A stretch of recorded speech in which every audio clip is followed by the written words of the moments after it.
Amen po. Praise God. All right. So, tayo po ay dadako sa salita ng Panginoon and it's a privilege for me to stand before you para po ako ay ang magbibigay po ng mensahe. Mensahero po ngayong hapon na ito. Amen. So, syempre, we are still celebrating 33 years as New Life. Yes, God is good. Mabuti ang Panginoon. Grabe, akalain mo yan, 33 years. And we are here, we are part of what God is doing. Ilan sa atin ditong naniniwala na malaki ang plano ng Panginoon sa church na ito? Kung kaya't narito ka, church, dahil malaki ang plano ng Panginoon sa buhay mo and you are part of something bigger. Do you believe that? Amen, amen. Walang coincidence sa Panginoon. Okay? Maganda at malaki ang plano ng Panginoon sa buhay mo. Sige po, we're gonna go to the Word right now. Babasahin po natin ang ating mensahe po ay manggagaling po sa Book of Mark, no? Chapter 4, start po tayo sa verse 1. At ito po ay patungkol sa isang talinghaga o di kaya parable, no? And we're gonna read it. Diretso po tayo doon kasi alam ko po na meron pong mensahe na nais ng Panginoon na ibahagi sa bawat isa sa atin. Amen po ba 3 p.m.? Wala po bang inaantok? Wow, talaga naman. O, sige, papatunayan natin yan mamaya, ha? Alright, so verse 1, sabi niya dito, muling nagturo si Jesus sa tabi ng lawa ng Galilea at dahil nagkatipon sa paligid niya ang napakaraming tao, siya'y sumakay at umupo sa isang bangkang nasa tubig. Nanatili naman ang mga tao sa dalampasigan at sila'y tinuruan niya ng maraming bagay sa pamamagitan ng mga talinghaga o di kaya parable. Sabi niyo po, talinghaga. Ganito ang sinabi niya, makinig kayo! Ilan pa nakikinig dito ngayon? Yes, may isang magsasakang lumabas upang maghasik ng binhi. Sa kanyang pagkahasik ay may mga binhing nalaglag sa daan. Dumating ang mga ibon at tinuka ang mga iyon. May mga binhi namang nalaglag sa batuhan. Bagamat kaunti lamang ang lupa roon, agad sumibol ang mga binhing iyon. Ngunit nang tumindi ang sikat ng araw, nalanta at natuyo ang mga binhing tumubo, palibhasa ay hindi ito masyadong nag-ugat. May mga binhi namang nalaglag sa may damuhang matinik. Nang lumago ang mga damo, sinakal nito ang mga binhing tumubo, kaya't hindi nakapamunga ang mga binhi. Sabihin nyo nga, sayang. Sayang, no? Tapos sabi niya, at may mga binhi namang nalaglag sa matabang lupa. Ang mga ito ay tumubo, lumago at namunga ng marami. Hallelujah. May tig-30, may tig-60 at may tig-100. Yan. So ito po ay isang parable na napaka-importante po na maintindihan po natin ito. Bakit po? Kasi kung titingnan niyo po, even as it was recorded sa mga iba't iba pong Gospels, sabi po ni Jesus sa kanyang mga disipulo na kailangang maintindihan ninyo ito, or sabi niya, hindi nyo naintindihan ang ibig sabihin ng talinghagang ito. Papaano nyo pa maiintindihan ang mga iba pa? Ibig sabihin po na there's something about this parable na napaka-foundational or very important para maintindihan pa natin ang mga ibang katuruan or mga talinghaga na tinuturo ni Jesus. So ngayong hapon na ito po yung ating pag-uusapan. Maaaring hindi nyo first time na marinig itong parable na ito. But it's okay kasi maganda na patuloy nating pinapakinggan ang salita ng Diyos. Amen po? Yes? Alright. So, sino pong nandito last week? Last week po. At ang nagturo po si Pastor Josel. Tama? Okay. So, sa kanyang pagtuturo, ang title po ng kanyang topic ay biniyayaan at pinagpala. Yun tayo as a church. Tayo ay biniyayaan at pinagpala. At kailangang maintindihan natin bilang New Life Church, even as we entered itong next 33 years and beyond, na tayo po ay biniyayaan ng Panginoon. Sino ang biniyayaan ng Panginoon dito? Sino ang pinagpala? Bakit po? Dahil meron pong plano ang Panginoon. Nais niya tayong gawing pagpapala. Yes? Tayo ay isang church na biniyayaan at pinagpala upang tayo ay maging pagpapala. So, nais kong ituloy yung temang yon at ngayon naman po, from the parable po na ating binasa at patuloy na babasahin, ang title naman po ng mensahe natin ngayong hapon na ito ay Malago at Mabunga. Malago at mabunga. Yan ang nais ng Diyos para sa atin. Bakit tayo, pinagpala at biniyayaan? Okay? Ang nais ng Diyos ay tayo ay maging malago at mabunga bilang New Life, part tayong lahat dyan, para tayo ay maging biyaya at pagpapala sa iba. Gusto niyo ba yung church? Nais nyo ba na maging pagpapala sa iba? Na, alam mo yun, yung bang grabe ang biyaya ng Panginoon sa buhay mo, na ginagamit ka niya bilang vessel niya na pagpapala sa ibang tao? Amen. You have to see yourself that way kasi yun talaga ang nais ng Diyos para sa atin. Okay, so ito na. Yun yung parable. Tingnan natin kung ano yung ibig sabihin ng parable na ito. Tingnan natin kung ano yung deeper meaning nitong talinghagang ito because Jesus Himself, siya yung mag-e-explain nito sa kanyang mga disipulo. So punta po tayo sa verse 14 hanggang 20. Ito na po yung explanation ng talinghaga. Sabi niya, ito ang kahulugan ng talinghaga. Ang binhing inihasik ay ang salita ng Diyos, at ang mga binhi namang nalaglag sa daan ay ang mga taong nakikinig sa salita ng Diyos. Pagkarinig nila ay dumarating si Satanas at inaalis ang salitang inihasik sa kanila. Ang katulad ng mga binhing nalaglag sa batuhan ay ang mga taong nakikinig sa salita ng Diyos at agad na tinatanggap ito ng may galak. Subalit hindi ito tumitimo sa kanila kaya't hindi sila nagtatagal.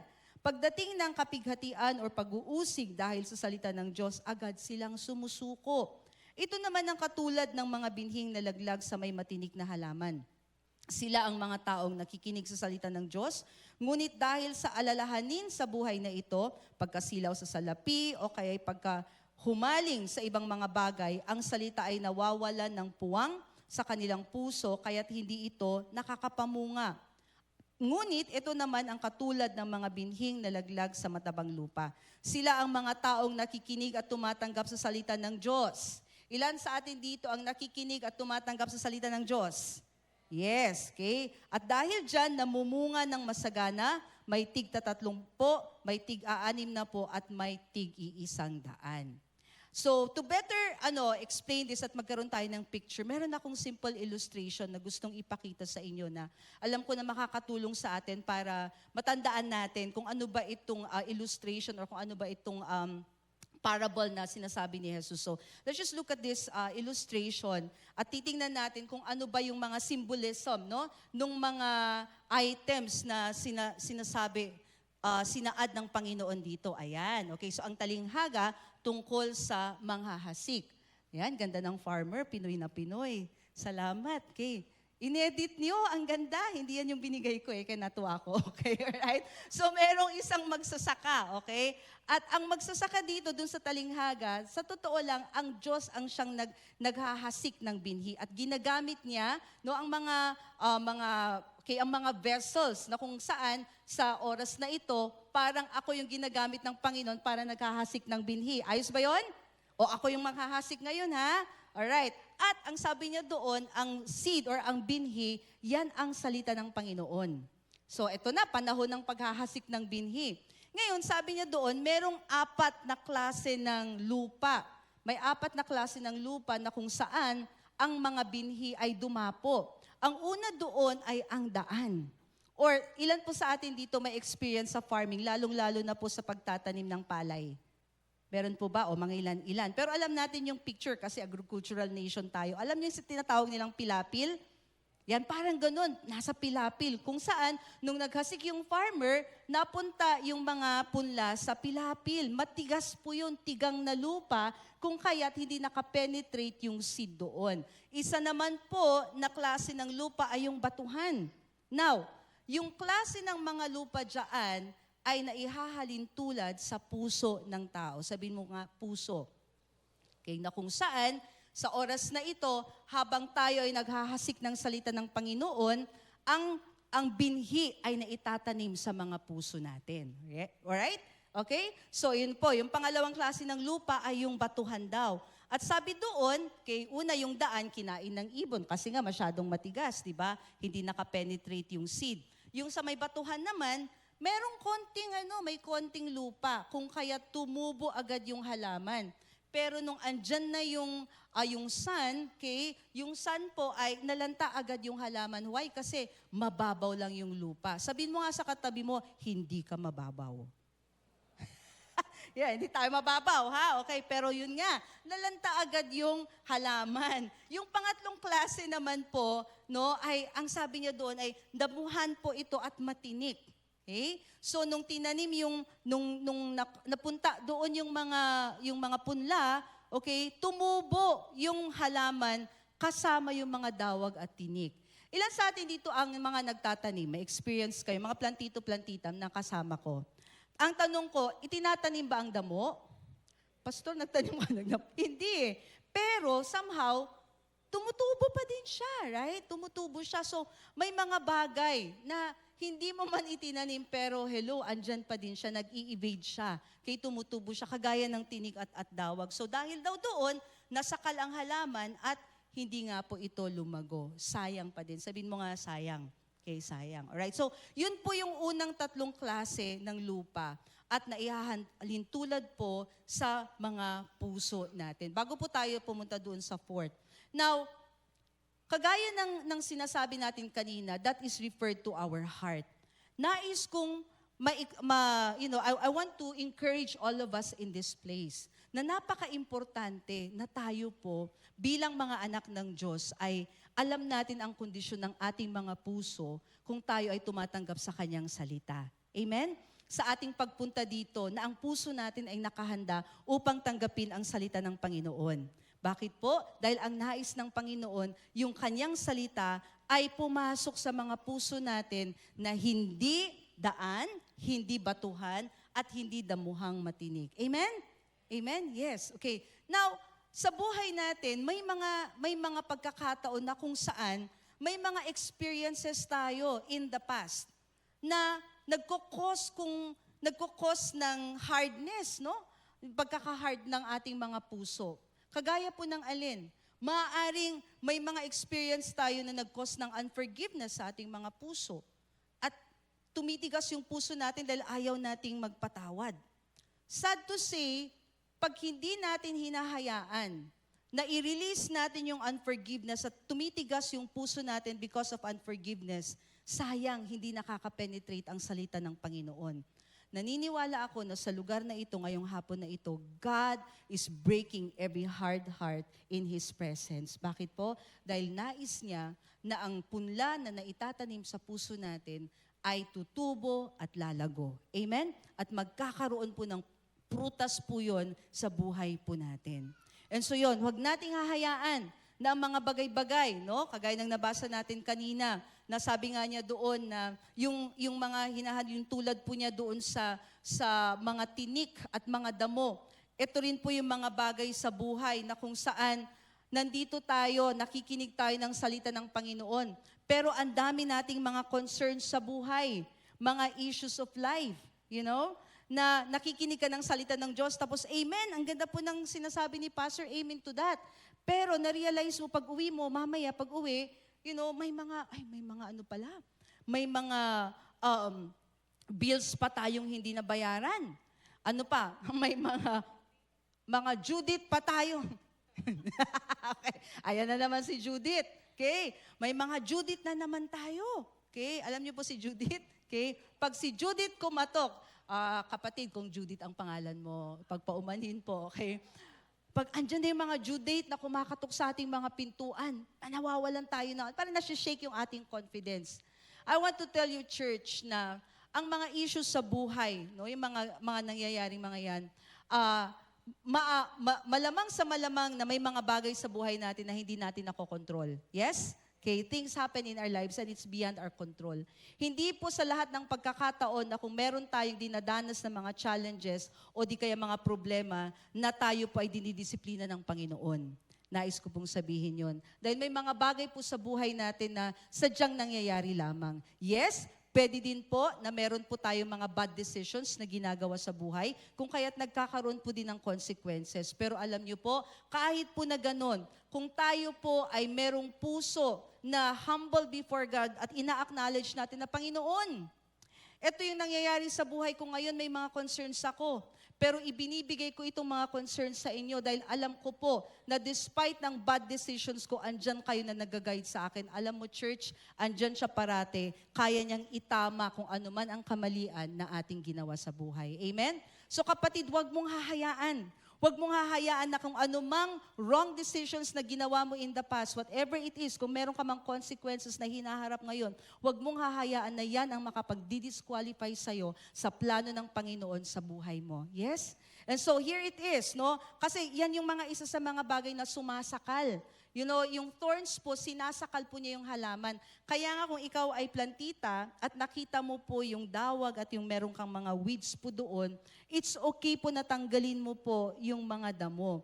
Pero mag-iingat ka habang tinatanggal mo yung damo because there's a tendency na pag nagdamo ka, baka ma-uproot mo din yung halaman. Yeah? But you know, if you are careful at matatanggal mo yung damo na yan, pwede mo pang isave yung halaman. Yes? Yes, ganyan ang ating Panginoong Diyos. Nakikita niya kung ano yung best sa atin. May mga pagkakataon na nililinis niya yung ating mga puso. Merong mga damo, mga bagay na hindi dapat nandoon. Inaagaw niya yung nutrients ng mga tinanim ng Panginoon sa buhay mo. Hayaan mo na ang Panginoong Diyos i-uproot niya yung mga dawag, yung mga tinik, yung mga damong yan dahil hindi mo kailangan yan. Amen? Mga unnecessary concerns natin sa buhay. Mga bagay-bagay na pinoproblema natin na kahit na narinig natin ang salita ng Diyos at sinabi niya na, cast all your cares on me for I care for you. Ngunit ewan ko ba kung bakit gustong-gusto pa din nating iniisip-isip yung mga problemang yan. Sinabi na ng ating Panginoon, cast all your cares on Him. Naririnig niyo po yun? Amen? Di ba totoo yun? Merong iba sa atin, mas gusto pa nating minimeditate yung mga problema at pinag-uusapan. Kapatid, you cast your cares. Alam mo yung ibig sabihin ng cast all your cares? Hindi pa nga niya sinabi na give.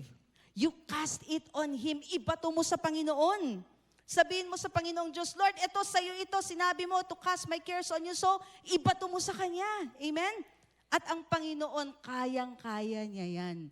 Hindi natin kailangang tulungan ang Panginoon when it comes to dealing with our challenges and problems. Expertise po ng Diyos yan. Tayo ba'y naniniwala doon? Amen? Amen. Ngunit, as we go back to the Word, no? Doon po, pakibalik po yung ating illustration. Ang maganda dyan ay meron po yung apat na fourth na class or ng klase ng lupa at naihahalin tulad po yun sa puso natin. Ang sabi niya, ito po ay matabang lupa. Parang medyo ano kasing pakinggan yung mataba, no?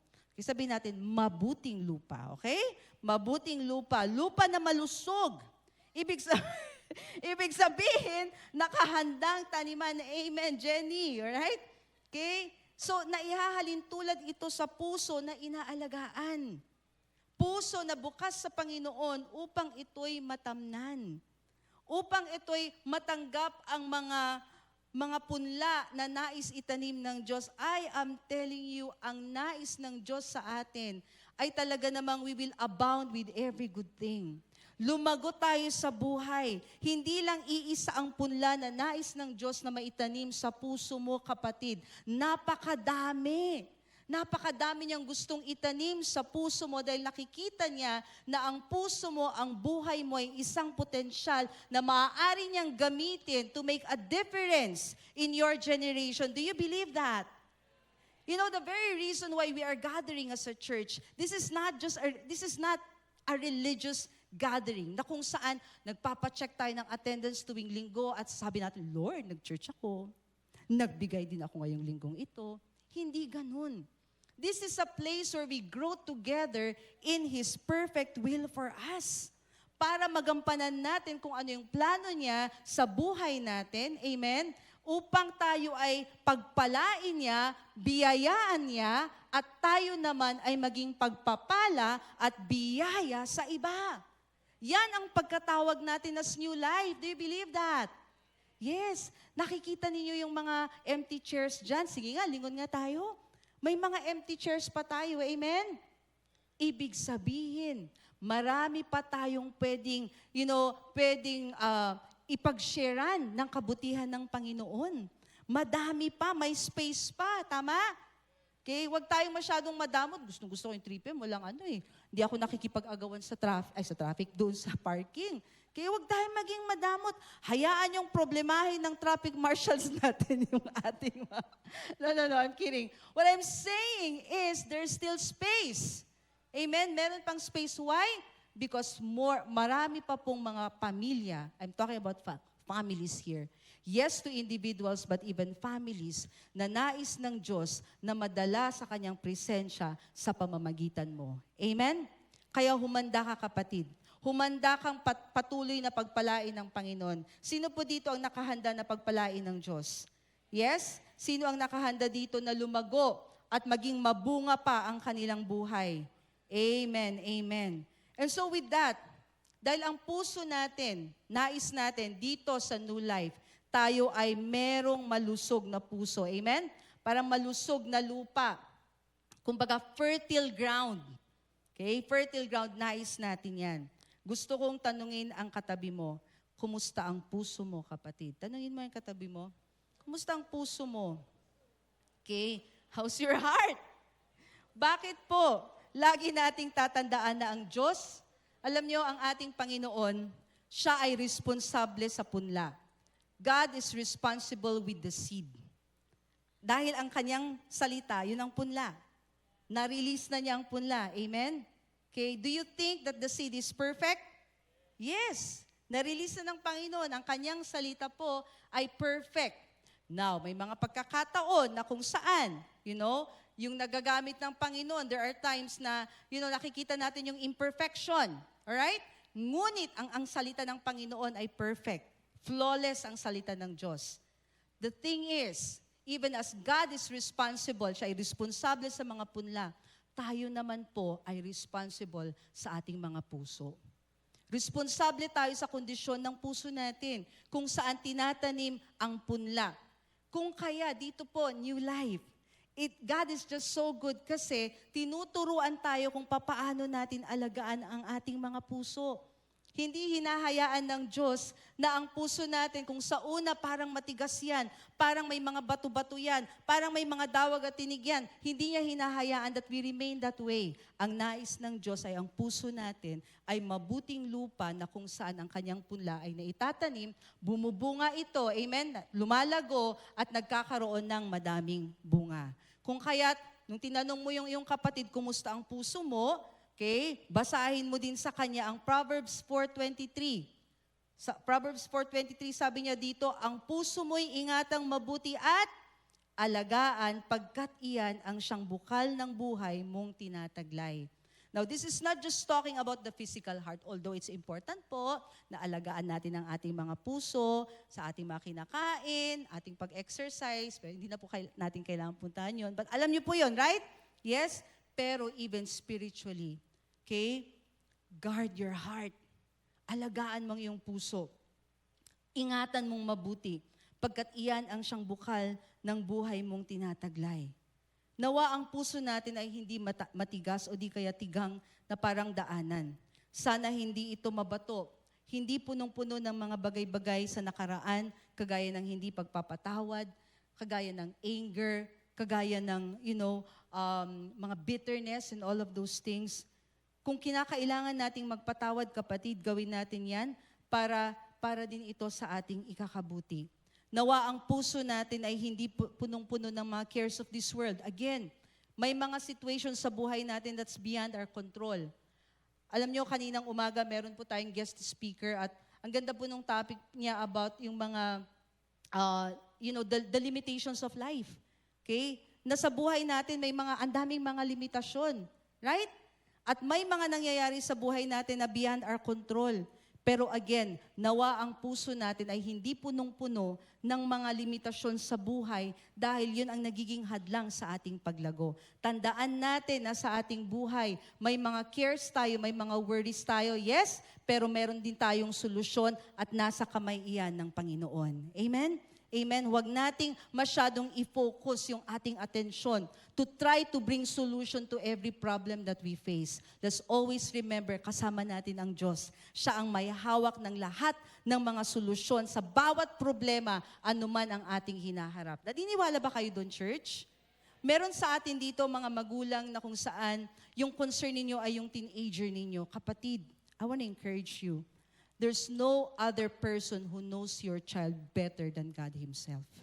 Surrender natin ang ating mga anak sa Panginoon. May mga iba po dito na ang concern po ninyo ay yung business po ninyo. Na kumbaga, ilang beses, the past 2 years, and I'm speaking and declaring in this place, I feel like may mga business people dito na ilang beses mong sinubukan. In fact, paiba-iba yung tinry mong business, pero parang nakarating ka sa punto na sinasabi mo na, wala ata, palpak ata ako. Kapatid, hindi ka palpak at hindi ka kapalpakan. Don't give up, may solusyon ang Panginoon. You just continue to seek God. Amen? Huwag mong hayaan na yung kapalpakan na yan ay, magkaroon ka ng na maging mali ang tingin mo sa iyong sarili. Because always remember na meron kang mga palpak na gawa pero hindi ka kapalpakan sa buhay. Amen. Amen. Iba po yun. Okay? Pwede tayong magkamali pero hindi tayo isang pagkakamali. Yes? Okay, so I want to encourage you, church. Always remain, in that place na kung saan kilala mo kung sino ang Diyos sa buhay mo at kung sino ka sa Kanya. Parati niyo pong naririnig yung mensaheng yan dito sa church na ito patungkol sa identity natin. Kasi yan po talaga ang nais ng Diyos na daladalahin natin sa ating buhay. Na anuman ang mangyari, anuman ang harapin natin, wag mong kakalimutan kung sino ang Diyos sa buhay mo at kung sino ka sa Panginoon. Yes? That will help you overcome in life. Amen. Amen. Hallelujah. Sabi po niya, amen, palakpakan natin at purihin ang ating Panginoon. Alam nyo, isa sa mga paraan na kung saan tayo ay, inaalagaan natin ang ating mga puso is to have a heart that is humble before God. Gustong-gusto ko yung prayer ni David sa Psalm 51 verse 10. Sabi po ni David doon, sabi niya, "Create in me a clean heart, O God, and renew a steadfast spirit within me." Oh, I pray that is our prayer. Sa pang-araw-araw, Lord, create in me a clean heart, a pure heart, renew a steadfast spirit within me. Yung mga pagkakataon na meron tayong nagawang hindi karapat-dapat o hindi tama sa harapan niya. Imbes na magpatigas tayo ng ating puso at sabihin natin na, kasi Lord, ito yung ginawa ng taong yun eh. Instead, ang sabihin natin, Panginoon, tulungan mo ako. Bigyan mo ako ng puso na makakaunawa kung ano ba talaga ang plano mo. Na kung hindi ko maintindihan, Lord God, hindi ako basta-basta magre-react. Bagkus ako ay magre-respond sa iyo. Create in me a clean heart, O God, and renew a steadfast spirit within me. I pray that is our attitude before God. Amen? Lagay nyo nga ang kamay nyo sa inyong mga puso. Sabihin mo nga, puso. Okay. Puso. Thank you, Lord. I don't know, I just Father, in the name of Jesus, dalangin ko sa lugar na ito, Panginoon, na kung meron man, Lord God, may daladalahing kabigatan sa kanilang mga puso, dahil, Lord God, sa mga bad experiences in the past, I pray, Father God, for a release right now. Lord, thank you. Thank you for peace. Thank you for comfort. Thank you for your grace. Mangusap ka, Panginoon, and you just release, Lord God, release forgiveness to that person right now. Thank you for your peace that surpasses all understanding. Ang aming mga puso, Lord God, ay bukas sa iyo, Panginoon. In Jesus' name. Amen, amen, amen. Now, paano natin matitiyak na ang puso natin ay mabuting lupa na handa para sa punla? Okay? So, andyan po ba kayo? Okay. Inaantok ba? Konti lang. Okay, Matthew 13:23, sabi niya po doon, another version of this parable, no? Makikita natin sa Matthew 13. Sa verse 23, sabi niya, "At ang katulad naman ng binhing na hasik sa matabang lupa ay ang mga taong dumirinig at umuunawang mabuti sa mensahe. Kaya ito ay namumunga ng sagana. May tag-100, tig-60 at tig-30. Okay. So, ang pagka-mention po niya dito sa Matthew, ang puso daw po na dumirinig at umuunawang mabuti sa mensahe, ay ito po daw yung mabuting lupa. Okay? Papaano nagkakaroon ng bunga? 2 things po. Number 1, kung ang puso natin ay nakikinig. Nakikinig po ba ang puso natin? Sino ang pinapakinggan ng puso natin? Ang Panginoong Diyos. Sabi niya sa Romans 10:17, "So then faith comes by hearing, and hearing by the word of God." Kapatid, patuloy mong pakinggan ang salita ng Panginoon. Keep hearing and hearing the word of God. Hayaan mo na ang puso mo get used to hearing the word of God. Hindi lamang ito yung pasok dito, labas doon. Hindi po. Bagkus ito po yung pagbubulay-bulayan ang kanyang salita. Amen po ba? Amen. Na kung nasa church tayo at habang, merong mensahe, yes, nagtitake notes tayo, hindi tayo nagsuscroll. Okay, amen. Alright, medyo napapaganyan tayo, di ba? Again, nakikita ko may nagsisikuhan. Nakita ni Pastor yung Nagre-reflect po, grabe, nagre-reflect pala dito. Okay, nakikita ko dun sa mga kung sino yung nagre-reflection. Alright, so ang pusong dumirinig, amen? Nakikinig sa salita ng Panginoon. Pangalawa po, hindi lang tayo nakikinig, bagkus tayo'y umuunawa. Ang pusong umuunawa, anong ibig sabihin nun? Okay, sabi niya sa James chapter 1 verse 22 to 25, mamuhay kayo ayon sa salita ng Diyos kung ito'y pinapakinggan lamang ninyo, ngunit hindi isinasagawa, dinadaya ninyo ang inyong mga sarili. Okay? Ano ibig sabihin nun? We are not just hearers, but we are doers of the word. Kasi kung tayo daw ay nakikinig lang at hindi natin isinasagawa ang kanyang salita, sinong dinadaya natin? Ang sarili lang daw natin. Ayaw natin yan. Kaya nga sabi niya sa verse 23, sapagkat ang nakikinig ng salita, ngunit hindi sumusunod dito ay katulad ng isang taong tumitingin sa salamin. Tayo ba ay nanalamin kanina? Yes. Ilan sa atin dito, tuwang-tuwa sa mga bathroom dito sa New Life, ang lalaki ng salamin, di ba? Wala kang mamimiss dyan. Okay. So, pag tayo daw ay tumingin sa salamin, pagkatapos makita ang sarili ay umalis at kinakalimutan ang kanyang anyo, ay nako, hindi daw po natin isinasagawa ang salita ng Diyos. Ang taong nagsasaliksik at nagpapatuloy sa pagsunod sa kutusang ganap na nagpapalaya sa tao ang pagpapalain ng Diyos sa lahat ng kanyang gawain. Siya ang taong gumagawa at hindi siya katulad ng nakikinig lamang at pagkatapos ay nakakalimot nito. This is new life. Amen? Yan tayo. I want to declare that na ang bawat isa dito sa church na ito, we are not just hearers of the word, bagkus ating pinapakinggan ang salita ng Diyos, inuunawa natin.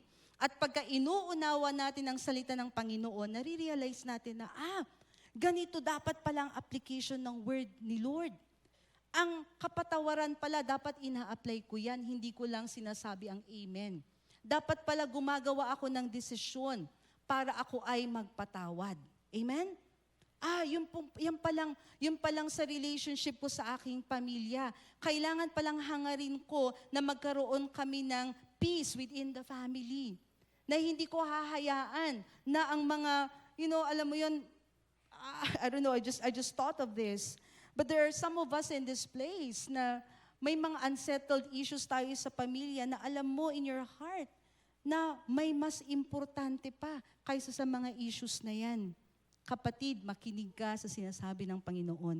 Huwag mong hahayaan na ang relationship mo. Maaring merong ilan sa atin dito na hindi pa natin nakakausap ang ating nanay, Mother's Day ngayon.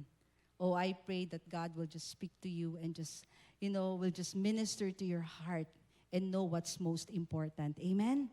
Mahal tayo ng Panginoon. Ayaw niya na magkaroon ng mga dawag at tinik sa buhay natin that will choke the word of God in our lives. I just want to speak that. I want to declare that. Amen. Again, nais ng Diyos ang buhay natin ay malago at mabunga. Yes? So ano ba yung mga bunga na ito? Okay? And this is like, as I'm winding down right now. Ano ba yung mga bunga na nais ng Diyos na makita sa buhay natin bilang mananampalataya? John chapter 15 verse 1-7. Are you still there po? Babasahin natin sa English. Sabi naman niya dito, I am the true vine and my Father is the vine dresser. Every branch in me that does not bear fruit, He takes away. Take note po ha, maging malago at mabunga yung topic natin. So verse 2, every branch in me that does not bear fruit, He takes away, and every branch that bears fruit, He prunes that it may bear more fruit. You are already clean because of the word which I have spoken to you. Abide in me and I in you, as the branch cannot bear fruit of itself unless it abides in the vine, neither can you unless you abide in me. I am the vine, you are the branches. He who abides in me and I in him bears much fruit. Sabi niyo nga, much fruit. For without me you can do nothing. If anyone does not abide in me, he is cast out as a branch and is withered, and they gather them and throw them into the fire and they are burned. If you abide in me and my words abide in you, kaya ano yung resulta? Much fruit, right? Much fruit. Now, I want to show you this verse because I believe ito yung isa sa mga prutas na nais ng Diyos na makita sa buhay natin na lumago. Ito yung prutas na kung saan you will ask what you desire and it shall be done for you. That is a fruit, church. What is that? The fruit of answered prayers. Naniniwala ako na dito sa New Life, even as we continue to abide in Him, tayo po ay bubunga. We don't have to struggle. Parating naririnig natin yung example, ang mango tree, pagka panahon pa niyang bumunga, ay hindi niya kailangan sabihin, bumunga ko ng manggo. Pluk! Hindi. Okay? Habang nakakabit ang sanga dun sa puno, natural yan na bubunga. Kapatid, in this house, we keep declaring, kaya nga tuwang-tuwa tayo pag worship, meron tayong mga praise reports. There will be more and more answered prayers. Amen? Yan ang bunga na nais ng Diyos na makita sa buhay natin. Come on! Let's praise Him for that. And so what do? Let's keep asking. Let's keep praying. Yes? Let's not give up. Sabi niya dito sa Matthew 7, verse 7, sabi niya, humingi kayo at kayo'y bibigyan. Humanap kayo at kayo'y makakatagpo. Kumatok kayo at kayo'y pagbubuksan. Ask and you will receive. Seek and you will find. Knock and the door will be opened. O bakit wala ka pang tinatanggap? Kapatid, baka hindi ka pa humihingi. Bakit wala ka pang nasusumpungan? Kapatid, baka hindi ka pa humahanap. Bakit wala pang pintuan na bumubukas? Kapatid, baka nakalimutan mong kumatok. Keep asking, keep seeking, keep knocking. Amen?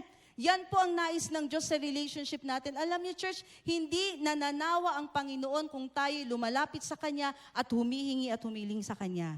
Gustong-gusto niyang pakinggan ang panalangin mo at nais niyang sagutin ito. Now, maring sabi mo, pero pastor, may mga panalangin ako, wala naman ako nakitang kasagutan. Kapatid, gusto kong sabihin sa iyo, ang Panginoon, pinapakinggan ka niya at sinasagot niya ang iyong panalangin. Yun nga lang, ang sagot na nais natin ay yung gusto natin. Pero gusto kong sabihin sa iyo, ang Panginoon nakikinig at sumasagot sa ating mga panalangin. Look at it this way. Parang ganito lang yan eh. Can you show that illustration of the traffic lights? Again, nais ng Diyos, or hindi lang niya nais, ang Diyos ay nakikinig at sumasagot sa ating mga panalangin.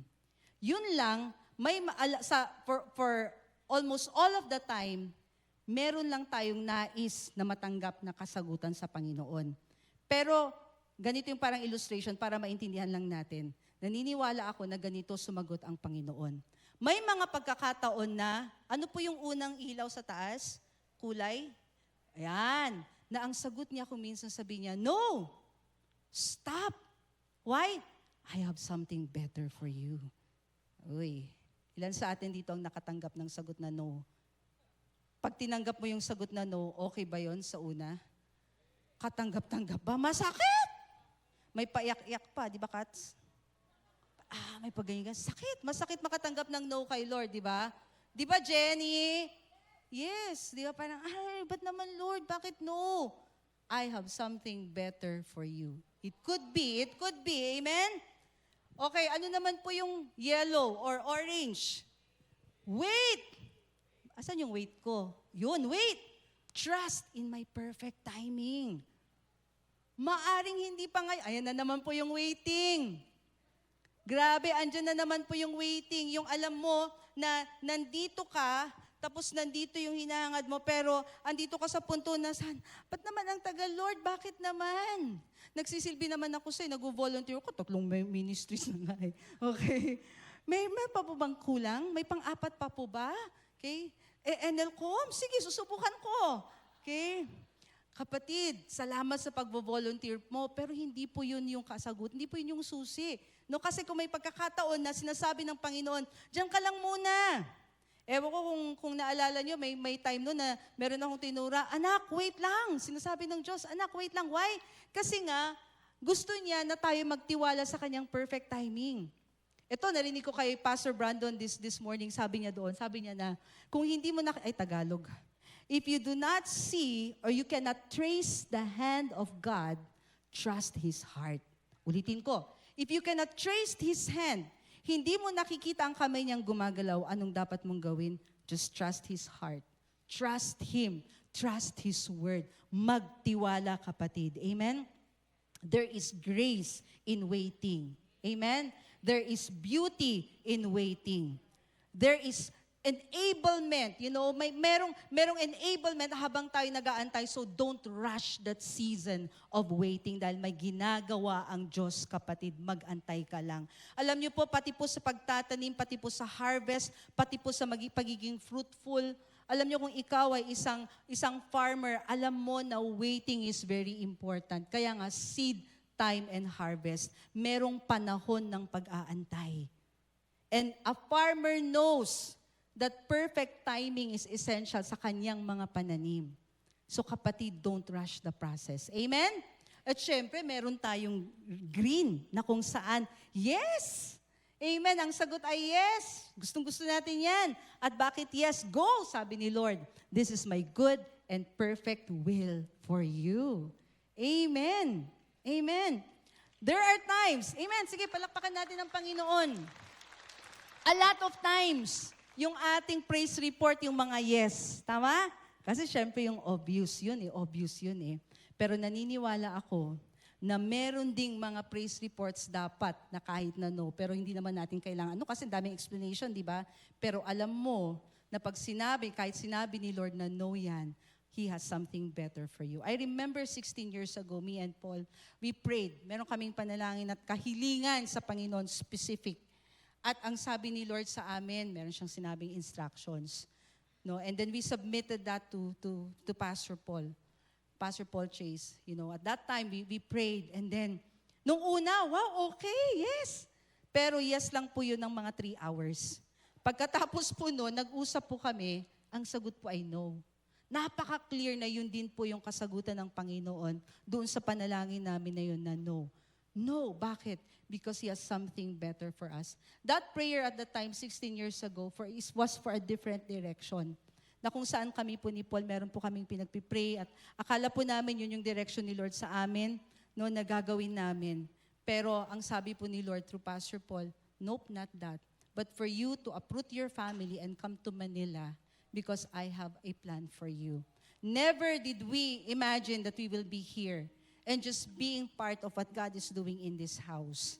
At that time, natuwa ba ako? Ay, hindi po, umiyak po ako.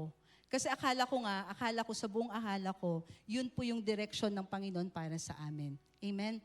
But then again, dinala niya kami dito, and it's been 15 years, pastors. It's been 15 years. I'm like, ha? Ganon? Ganon?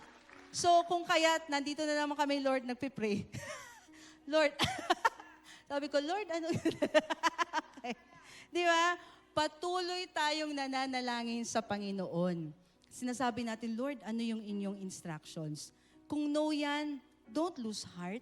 He has a better plan for you. Pag wait yan, medyo pero okay lang.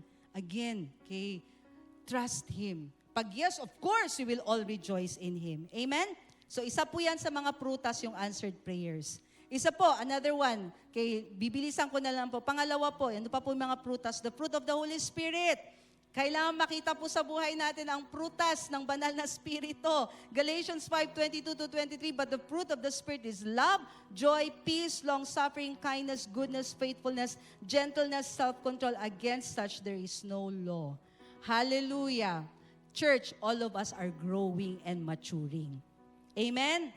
Ang mga prutas po na ito, yung seed nasa puso natin. Be patient with yourself and with each other. Huwag nating sabihin, yan, wala ka pang prutas niyan. Ang tagal. Okay? Lahat po tayo, we're all growing.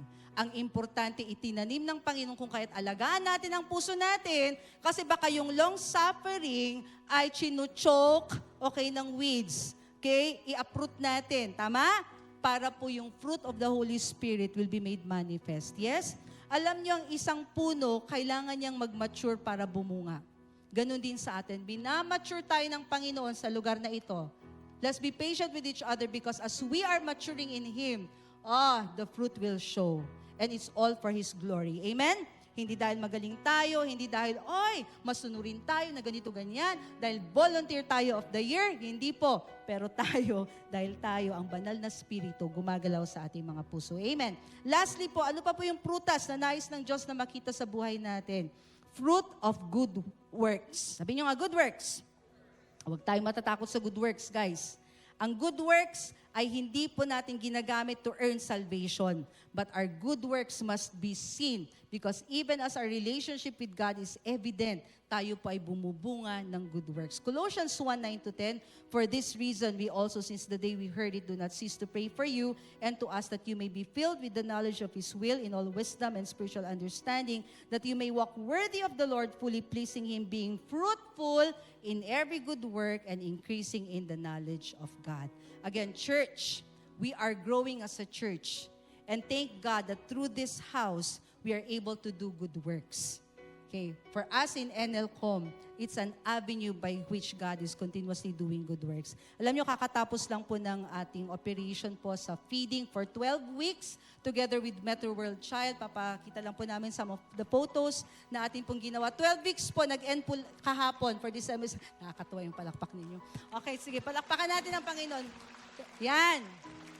Thank you for your partnership. We are able to do good works for our community because of your giving. Amen? At dahil po dyan, patuloy po na makikita ang good works, ang prutas dito sa sambahan na ito because of your partnership. Amen. You are part of something bigger. Pinupuri natin ang Panginoon sa kanyang kabutihan sa buhay natin. Nais ba natin na patuloy na tayo ay lalago at maging fruitful para sa kanyang ikakalwalhati? Amen? Nais ba natin yan, church? Yes, and yes, you are very much part of it. So purihin natin ang Panginoon at hayaan natin that the seed of the Word will continue to be sown in our hearts na inaalagaan natin. Yes, naalagaan natin ang ating mga puso dahil dito tinatanim ng Panginoon ang mga punla at humanda tayo dahil tayo ay patuloy na lalago at mamumunga sa Kanya. Amen. Amen. Lahat po tayo dito, if you can just close your eyes and bow your heads, I want to pray for you. If you're in this place right now and dito nagsisimula lahat mga kapatid, yung tayo ay magkaroon ng personal na relasyon sa Panginoon. At alam ko na hindi coincidence kung nandito ka at first time mo na maka-attend sa isang gawain na ganito, or maybe it's not your first time, pero ngayon ka lang gagawa ng desisyon na tanggapin si Jesus bilang Diyos at tagapagligtas, nais kong ipanalangin kita, kapatid. So kung ikaw yan, gusto mong tanggapin si Jesus, gusto mong magkaroon ng relasyon sa Kanya para ma-assure ka na ikaw ay magkakaroon ng salvation sa Kanya, pwede bang itaas mo yung kamay at ikaw ay aking ipapanalangin? I see those hands. Thank you, thank you. Thank you. Hallelujah. Thank you, Lord. Lahat po tayo sa lugar na ito, samahan po natin ang ating mga kapatid na nakataas ang kanilang mga kamay at ating ipanalangin ang panalangin po na ito. You can put your hands down, but I ask that you pray this prayer together with everyone in this place. Sabihin natin, church, Panginoong Diyos, maraming salamat po sa iyong pag-ibig sa akin. Binigay mo si Jesus, ang kaisa-isa mong anak. Namatay siya sa krus, ngunit sa ikatlong araw, nabuhay muli. Tinatanggap ko si Jesus sa aking puso, sa aking buhay, bilang Diyos sa tagapagligtas. Simula sa araw na ito, si Jesus ay ang aking Diyos. Ako ay iyong anak, ikaw ay aking Ama. Salamat, Panginoon. In Jesus' name. Amen, amen, amen, amen. Praise God.